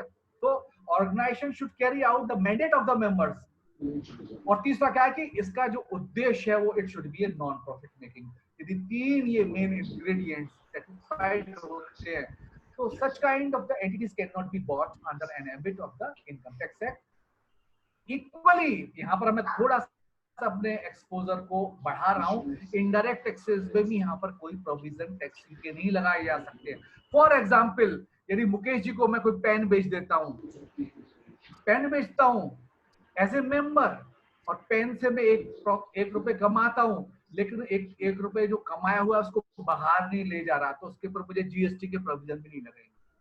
अब रेस्पेक्टिव साइटेशन है 2019 की सुप्रीम कोर्ट की, Calcutta club, government of west Bengal versus the Calcutta club, आप नोट कर लें इसको, 2019 सुप्रीम कोर्ट, वो यही सारे मैंडेट दे रहा है। वहां पर एक वर्ड उन्होंने इंक्लूड किया है, इनकॉर्पोरेटेड और कॉर्पोरेटेड, लेकिन यहाँ पर मेरे डिस्कशन में इतने चीजों की जरूरत नहीं है, मैं बड़ा इजी करके उसको बता रहा हूँ। लेकिन वहां पर उन्होंने कहा है कि यदि कोई क्लब अपने मेंबर्स को ही कोई खाना परोसता है या ड्रिंक सर्व करता है, तो उसको वो जीएसटी चार्ज करने की जरूरत ही नहीं है, क्योंकि वो सेल और सप्लाई की डेफिनेशन में नहीं है। मेरे द्वारा खरीदेगी ड्रिंक्स, मैंने अपने खुद पी ली, तो इसमें सेल कहां से हो गई? मैंने बताया ये पेन मैंने इस हाथ से इस हाथ को दे दिया, कहां से सेल और सप्लाई और सर्विसेज हो गई? मैंने पैसे यहां से निकाल के यहाँ पे रख लिए, कहां से सेल सप्लाई और सर्विसेज हो गई? मुकेश जी मेरे भाई हैं, मुकेश जी ने मुझे दवाई ला के दे दी, तो मुकेश जी के द्वारा सर्विसेज हो गई, मुझे दी गई? आंसर है नो। एक बॉडी है, वो काम कर रही है। तो mutual concept of the mutuality यही है। तो इस केस के अंदर नटशेल में क्या रहता है कि ये direct as well as the indirect taxes दोनों प्रोविजनों को, यदि कंसेप्ट ऑफ म्यूचुअलिटी यदि आ रही है, तो वहां पर इन एम्बिट में नहीं लाया जा सकता। अब ये ब्रेक कब होती है? तो ब्रेक के 3 तरीके होते हैं। एक तो है कि टोटली कंप्लीटली ब्रेक हो गई, दूसरा है पार्टली ब्रेक हुई, और तीसरा है अनब्रेकेबल है, यानी वहां पर कहीं कोई बाहर का एलिमेंट इनकम का नहीं आया है। तो उन केसेस में क्या होता है, तो थोड़ा सा समझ लेते हैं इस चीज को भी। यहाँ पर ये बहुत सारी साइटेशन है मुकेश जी, दर्शक भी देख सकते हैं इसको, कभी यूट्यूब पे भी देख लें, रिकॉर्डेड होगा, तो इससे आप देख सकते हैं कि यहाँ पर कंसेप्ट ऑफ म्यूचुअलिटी को उन्होंने डिफाइन किया है, सस्टेन किया है। Yes sir. थोड़ा सा आगे बढ़ जाते हैं। अब म्यूचुअलिटी वर्सेस पार्शियल म्यूचुअलिटी और नॉन म्यूचुअलिटी, इन 3 चीजों को समझेंगे। किसी ऑर्गेनाइजेशन का पैसा है, सोसाइटी का पैसा है, आरडब्ल्यू का पैसा है, उन्होंने उसकी एफडीआर करा दी और बैंक ने उसके ऊपर इंटरेस्ट दे दिया, तो बैंक तो मेरे उस आरडब्ल्यू का या सोसाइटी का कोई मेंबर नहीं है, तो बैंक से जो प्राप्त इंटरेस्ट है क्या मेरी इनकम माना जाएगा? आंसर है यस। सोसाइटी का कोई हॉल है, क्लब का हॉल है, जो उन्होंने नॉन मेंबर्स को लेट आउट कर दिया गया, तो यहाँ पर कंसेप्ट ऑफ म्यूचुअलिटी ब्रेक नहीं हुआ है, लेकिन पार्शियल म्यूचुअलिटी ब्रेक हुई है। म्यूचुअलिटी है, लेकिन उस पर्टिकुलर एलिमेंट ऑफ इनकम या रेसीट के अंदर म्यूचुअलिटी का एब्सेंस है, यानी वो पर्टिकुलर मद है, वो पर्टिकुलर आइटम है, उसके अंदर कंसेप्ट ऑफ म्यूचुअलिटी एग्जिस्ट नहीं करती। तो टैक्सिंग प्रोविजन इसमें क्या है कि आप उस पर्टिकुलर इनकम को कंसेप्ट ऑफ म्यूचुअलिटी से बाहर लाकर टैक्स के लिए ऑफर करें, रिमेनिंग इनकम को आप म्यूचुअलिटी के तहत इनकम टैक्स के एम्बिट से बाहर लाएं। Got it sir? Yes sir. आगे बढ़े सर। यस। अब मैं थोड़ा सा ट्रस्ट के ऊपर आ रहा हूँ कि मैंने जो आपको कई फैमिली प्रॉब्लम बताई कि स्पेसिफिक प्रॉब्लम है, डिसेबल्ड चाइल्ड है आपके घर के अंदर, अनमेरिड डॉटर है, विधवा डॉटर है, एक ऐसी सेपरेटेड डॉटर है जो कोई काम नहीं करती, मेरे 2 बेटे बाली सुग्रीव हो गए हैं, या 3 बेटों के अंदर फाइनेंशियल डिस्पैरिटी है, एक तो दारू पी के रोज आ जाता है, 2 बहुत काम कर रहे हैं, तो डेफिनेटली आगे आने वाले समय में यदि मैं बिल भी बना के जाता हूं तो वो चैलेंज होगी, और बिल का मुझे इफेक्ट लेने के लिए कम से कम 20 साल 10 साल कोर्ट के चक्कर काटने पड़ेंगे। तो क्या मैं उनके लिए सुविधा देके जा रहा हूं या असुविधा देके जा रहा हूं? तो ऐसे केसेस में एडवाइजेबल क्या होता है कि rather to advice for the bill we should advise to create a private trust to manage the affairs in such kind of the difficult family or the peculiar family situations. तो trust 2 प्रकार का होता है, एक होता है specific, दूसरा कैसा होता है? डिस्क्रिशनरी। स्पेसिफिक ट्रस्ट क्या होता है कि जहां बेनिफिशियरीज और उनका इंटरेस्ट दोनों की दोनों डिटरमिनेबल है। डिस्क्रिशनरी ट्रस्ट क्या है कि ये डिटरमिनेबल नहीं है, इसका डिस्पोजल या डिस्क्रिशन किसके हाथ में? वो ट्रस्टीज के हाथ में है। तो तो डिस्क्रिशनरी ट्रस्ट हुआ। अब क्वेश्चन है कि ये बनाया कैसे जाता है, प्राइवेट ट्रस्ट, डिस्क्रिशनरी ट्रस्ट कैसे बनता है, स्पेसिफिक ट्रस्ट कैसे बनता है। तो सबसे पहले मैं ट्रस्ट एक्ट 1882 1882 का trust act, Indian trust act बना हुआ है, इसके कुछ प्रोविजन मैं आपको कोट करूंगा यहाँ पर। तो इंडियन ट्रस्ट एक्ट के अंदर कोई भी डिस्टिंक्शन नहीं है in relation to the specific trust या discretionary trust, private trust, charitable trust, religious trust. Trust means the trust. कहने का मतलब है मुकेश जी यदि हरिद्वार जा रहे हैं, मैंने कहा मुकेश जी 501 रुपए गंगा मैया को आप भेंट कर देना, तो ये ट्रस्ट हो गया। क्योंकि ट्रस्ट के इंग्रेडिएंट्स क्या है, there should be an author. Author means a person who express his will. मैंने अपनी इच्छा बताई कि 500 रुपए गंगा जी को देने हैं, तो यहाँ पर एक्सप्रेशन ऑफ विल कौन, ऑथर में हो गया। मेरी विल क्या है कि मेरे द्वारा जो 500 रुपए दिए जा रहे हैं वो गंगा मैया को जाए। प्रॉपर्टी क्या है, 500 रुपए। बेनिफिशियरी कौन है, गंगा मैया। ट्रस्टी कौन हो गए, मुकेश जी। लेकिन बस एक चीज है कि ट्रस्ट ओरल है, लेकिन ट्रस्ट का निर्माण हो गया। कहने का मतलब है कि कोई भी एक्सप्रेशन ऑफ विल की जाती है जिसको मैंने कहीं रिटन में नहीं, मतलब कोई डॉक्यूमेंट एग्जीक्यूट नहीं किया है in relation to my expression, तब भी वो ट्रस्ट माना जाएगा, प्रोवाइडेड यदि within the 3 months from the date of such declaration मैं उसको डीड के अंदर कन्वर्ट कर दूं। यानी I convert my expression into the writing, या मैं करूं या कोई ट्रस्टी करे, यानी करना तो मुझे पड़ेगा। तो कहने का मतलब ओरल ट्रस्ट भी हो सकता है और trust, creation of the trust bye documents भी हो सकता है। लेकिन ट्रस्ट एक्ट के अंदर कोई भी डिस्टिंक्शन नहीं है, प्राइवेट और पब्लिक, चैरिटेबल और नॉन चैरिटेबल, रिलीजियस और नॉन रिलीजियस, इस तरीके का डिस्टिंक्शन नहीं है। तो ये डिस्टिंक्शन कैसे होती है, डिस्टिंक्शन दो चीजों पे होती है। सबसे पहले the case where the beneficiary is specified in a particular trust deed, यानी जब बेनिफिशियरीज को आप पिन पॉइंट कर देते हैं और उनके इंटरेस्ट को पिन पॉइंट कर देते हैं, वो पब्लिक एट ए लार्ज से हटकर स्पेसिफिक पर्संस के ऊपर आ जाता है, या वो डिस्पोजल किसी ट्रस्टी को दे दिया जाता है to exercise that very part, तो वो प्राइवेट हो जाता है। तो ट्रस्ट एक्ट में इस तरीके का कोई डिस्ट्रिक्शन नहीं है। ट्रस्ट डीड के अंदर यदि मैं इस तरीके के कोई क्लॉजेस डाल देता हूं जहां बेनिफिशियरीज और उनके इंटरेस्ट को मैं स्पेसिफाई कर देता हूं, डिफाइन कर देता हूं, तो वो ट्रस्ट अपने आप में via virtue of the trust deed वो प्राइवेट ट्रस्ट कहलाएगा। वैसे तो सारी ट्रस्ट डीड एक सी ही होंगी और उनकी फॉर्मेशन की प्रोसेस एक सी ही कहलाएगी। अब ट्रस्ट डीड जब मैं प्राइवेट ट्रस्ट की बनाऊंगा तो क्या क्या बातों का मुझे ध्यान रखना चाहिए, वो मैं आज आपके साथ डिस्कस करना चाहता हूं। सबसे पहले कि कोई भी ट्रस्टी के रिलेशन में उनकी चेंज कैसे होंगी, डेथ की स्थिति में क्या पोजीशन बनेगी और नए ट्रस्टी कैसे अपॉइंटमेंट की जाएंगे, इसका खुलासा मुझे अपने ट्रस्ट डीड में करना है at the time of the formation of A private trust. दूसरा क्या है कि कोई भी ट्रस्टी अपनी पावर्स, ट्रस्ट किया गया है, मैंने मुकेश जी को ट्रस्ट किया है 500 रुपए देके गंगा मैया को चढ़ाने के लिए, तो मुकेश जी ये पावर किसी दूसरे को डेलीगेट नहीं करेंगे, तब तो मेरा मुकेश जी पे विश्वास बना रहेगा। मुकेश जी ने ये पावर की अपनी चपरासी को दे दी कि तू चला जा गंगा मैया, तो इसका मतलब है कि मुकेश जी ने मेरा ट्रस्ट ब्रेक कर दिया।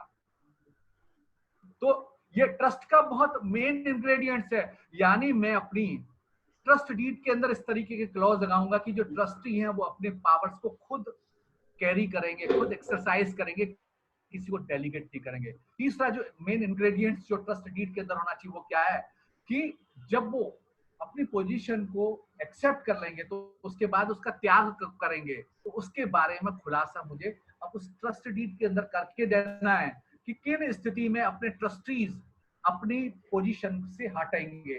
तो वो क्या हो सकती है, with the permission of the jurisdictional civil court, जहां वो ट्रस्ट क्रिएट किया गया है उसकी परमिशन से वो हो सकता है। दूसरा क्या है कि beneficiaries is competent to perform their activities, यानी जिन लोगों के हित में उस ट्रस्ट का निर्माण किया है वो मेजर हो गए, अब वो अपना काम खुद कर सकते हैं, उनको किसी गार्जियन की जरूरत नहीं है, तो उस केस के अंदर ट्रस्टियों की कोई जरूरत नहीं रह जाती। तो इस प्रकार के क्लॉज मुझे प्राइवेट ट्रस्ट के फॉर्मेशन में लगाने हैं। और तीसरा क्या है कि by virtue of the special power in the instrument of a trust deed, कोई ऐसी मैंने पावर उसके अंदर ट्रस्टी के अंदर पुट कर दी है जहां मैंने बताया कि इन स्थिति में ट्रस्टी ट्रस्ट ट्रस्ट ट्रस्ट से बाहर हो जाएंगे, तो केवल इन 3 स्थितियों के अलावा कोई और केसेस के अंदर ट्रस्टी ट्रस्टी ही रहेगा।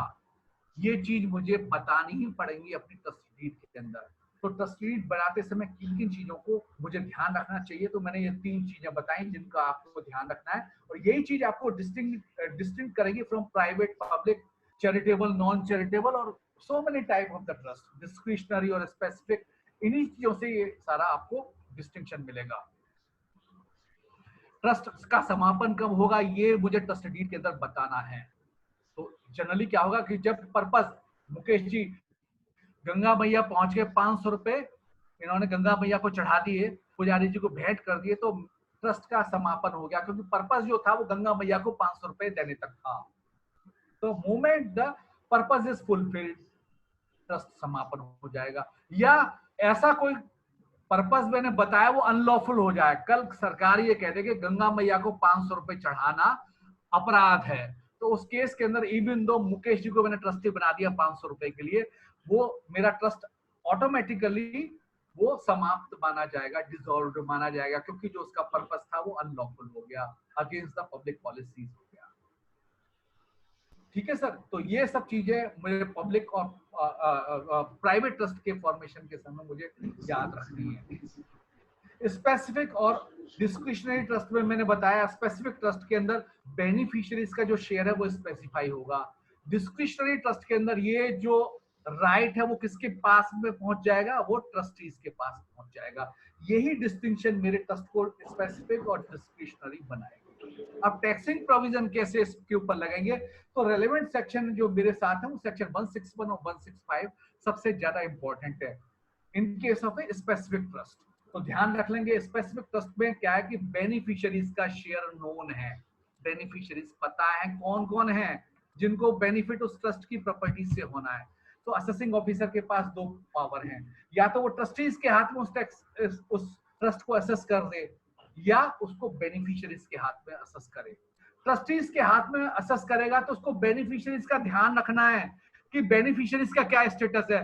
हो सकता है कि एक बेनिफिशियरीज की और भी इनकम है, दूसरे की कुछ भी इनकम नहीं है, तीसरा जो बेनिफिशियरीज है वो माइनर चाइल्ड है जिसकी की इनकम उसके पेरेंट्स की इनकम के साथ क्लब होनी है। तो असेसिंग ऑफिसर को क्या करना पड़ेगा, जितने भी बेनिफिशियरीज हैं उनके पर्सनल टैक्स स्टेटस को ध्यान में रखते हुए ट्रस्टी के हाथ में उसको इनकम को in a capacity of a RA यानी रिप्रेजेंटेटिव एसएससी के रूप में अंडर सेक्शन 161 उसको फ्रेम करना है assessment, keeping in view the status of the beneficiaries. दूसरा उसके पास क्या ऑप्शन है कि वो सेक्शन 165 को एक्सरसाइज करे, यानी बेनिफिशियरीज के हाथ में ही सीधा फ्रेम कर दे assessment, rather to frame the assessment in hands of the trustee. हाँ, लेकिन इसमें एक चीज ध्यान रख लेंगे, सेक्शन 166 भी बोलता है, वो मैंडेट क्या देता है कि यदि 165 एक्सरसाइज कर ली असेसिंग ऑफिसर ने तो वो 161 को एक्सरसाइज नहीं कर सकता, यानी उस केस के अंदर वो ट्रस्टी के हाथ में कोई भी असेसमेंट फ्रेम नहीं कर पाएगा। Once the assessment has been framed in hands of the beneficiaries only. This was the taxing provision in relation to the specific trust.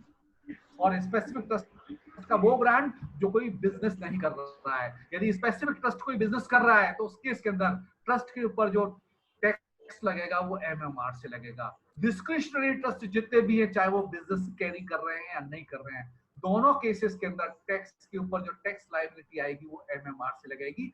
इसके अंदर स्लाइटली कहीं कहीं कुछ चेंजेस हैं, वो मैंने बहुत चेंजेस माइन्यूट है, rare of the rarest of the rare है, तो मैंने उसको यहाँ पर डिस्कस नहीं किया है, केवल सेक्शन 164 कोट करते हुए उसको मैंने कंक्लूड किया है कि ऐसे प्राइवेट ट्रस्ट जो कि डिस्क्रिशनरी कैटेगरी के अंदर फॉल करते हैं, उनकी टैक्सिंग है एमएमआर से है, चाहे वो बिजनेस कर रहे हैं चाहे वो बिजनेस नहीं कर रहे हैं। अब एक चीज ध्यान रख लेंगे, जब भी ट्रस्ट जिसका की नेचर प्राइवेट ट्रस्ट के रूप में मैंने बनाया है, चाहे वो मैंने डॉटर के लिए बनाया है, चाहे एक डिसेबल्ड लड़के के लिए बनाया है, डिसेबल्ड लड़की के लिए बनाया है, चाहे अपने दोनों लड़ने वाले पुत्रों के लिए पुत्रियों के लिए बनाया हुआ है, या डिस्पैरिटी है जिनकी इनकम में बनाया है, कोई भी ब्रांड है जो मेरी फैमिली प्रॉब्लम को रिलेट कर रहा है, तो वहां पर क्लबिंग के प्रोविजन जितने भी हैं वो सारे के सारे एप्लीकेबल होंगे। यानी सेक्शन 64 को आप ध्यान में रखते हुए इस प्राइवेट ट्रस्ट का निर्माण करेंगे।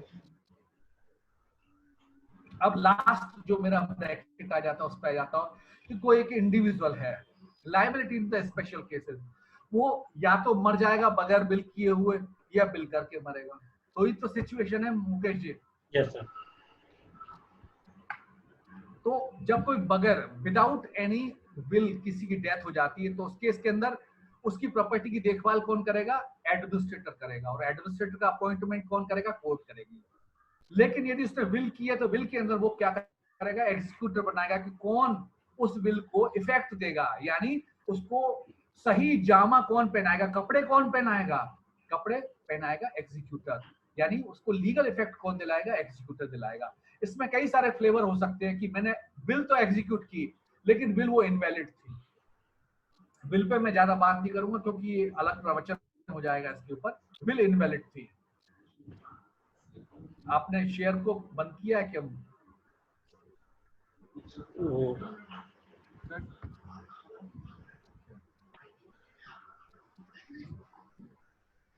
वो कुछ हो गया है, पता नहीं कैसे हो गया है। अच्छा, तो मैं स्लाइड खोलूं अपनी? हाँ हाँ। तो मैंने आपको बताया बिल करके गया तो sir. एग्जीक्यूटर हो गया, बिल नहीं करके गया तो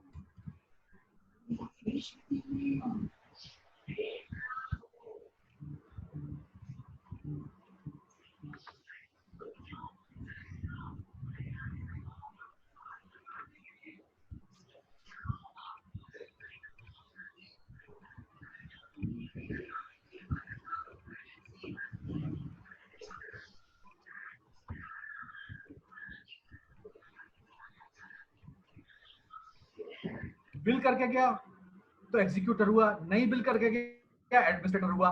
बिल उसने की इनवैलिड होगी, उस केस के अंदर भी एग्जीक्यूटर तो काम करेगा, ठीक है ना, एग्जीक्यूट कराएगा, बिल इनवैलिड हो गई।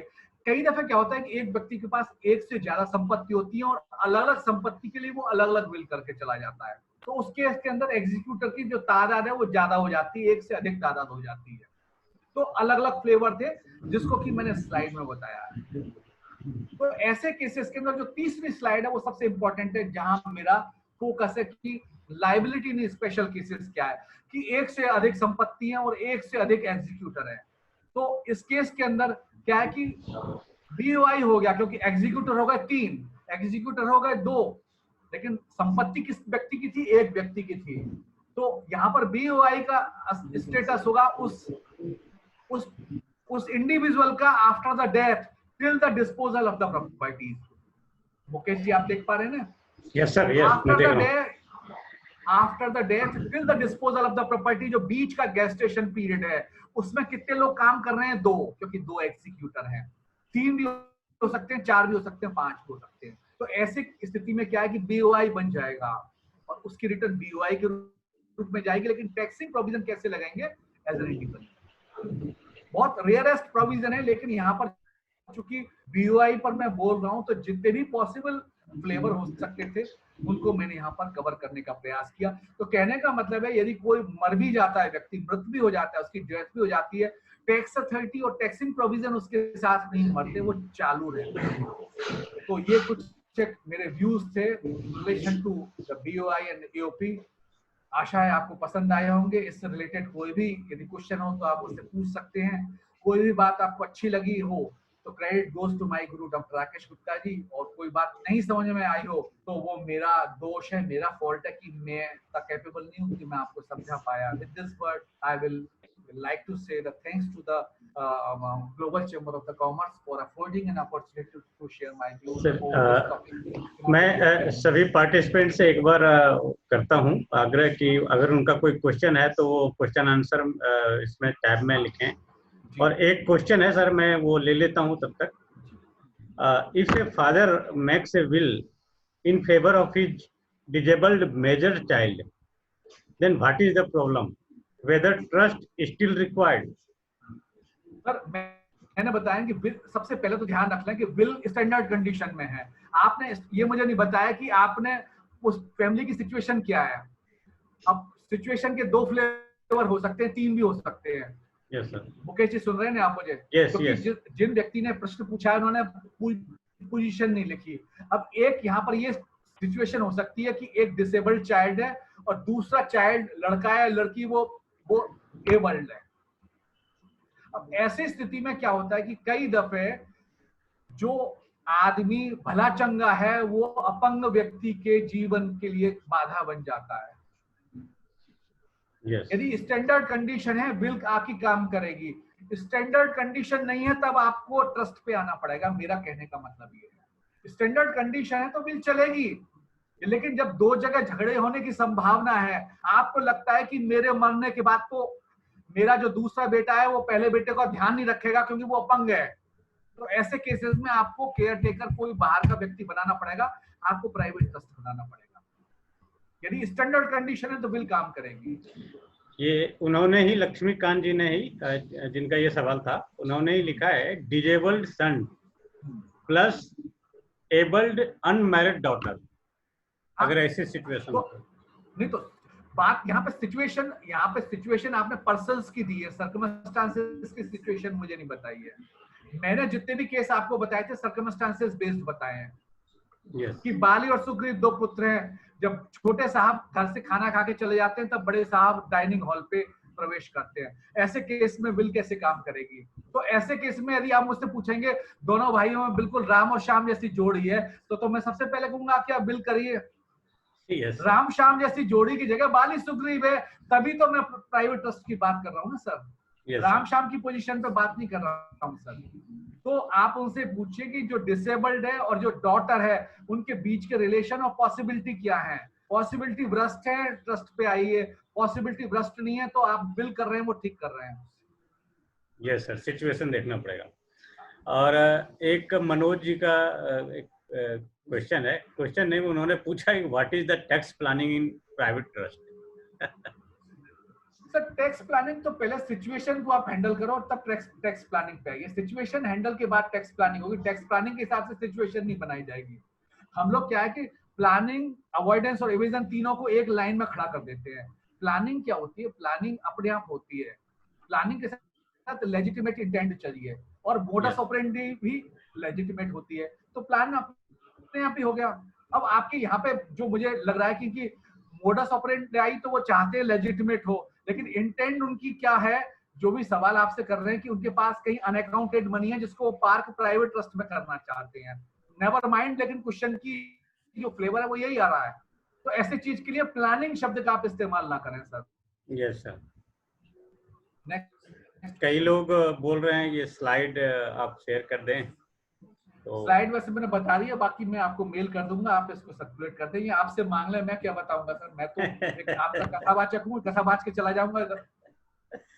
तो और कोई क्वेश्चन नहीं आ रहा है सर? आपने इतने अच्छे से एक्सप्लेन किया है चीज़ों को, और मेरे खुद के बहुत सारे डाउट थे वो आज क्लियर हो गए हैं बहुत ज़बरदस्त तरीके से। तो इसी के साथ थैंक यू सो मच, आपने इतना कीमती समय दिया। अब थोड़ा सा स्टार्टिंग में टेक्निकल ग्लिचेज आए थे, अब ये डिजिटल चीज़ों में ये थोड़ी बहुत चीज़ें आ जाती है, तो उसके लिए क्षमा चाहूँगा सर, आपका समय थोड़ा खराब हुआ। बट ओवरऑल बहुत ही शानदार रहा आज का सेशन, और ये यूट्यूब पे भी लोग बाद में देख पाएंगे अच्छे से। और बहुत बहुत धन्यवाद ग्लोबल चैम्बर ऑफ प्रोफेशनल की तरफ से सर आपको।